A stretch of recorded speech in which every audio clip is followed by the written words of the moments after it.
সাহাবী সিরিজ পর্ব ১৬ ত্যাগের প্রতীক মুসআব ইবনে উমায়ের রাদিয়াল্লাহ।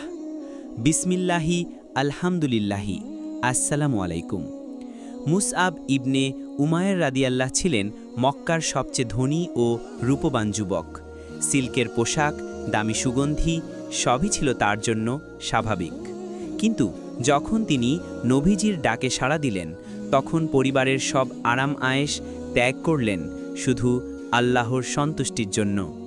তিনি মদিনায় প্রথম ইসলামিক শিক্ষক হিসেবে গিয়ে কুরআনের আলো ছড়িয়ে দিলেন।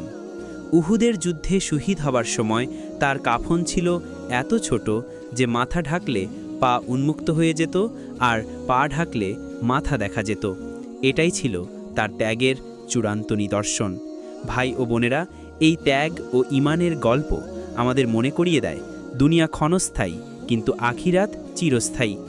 এই ভিডিওটি লাইক, শেয়ার করুন এবং আত্মার আলো চ্যানেল সাবস্ক্রাইব করুন।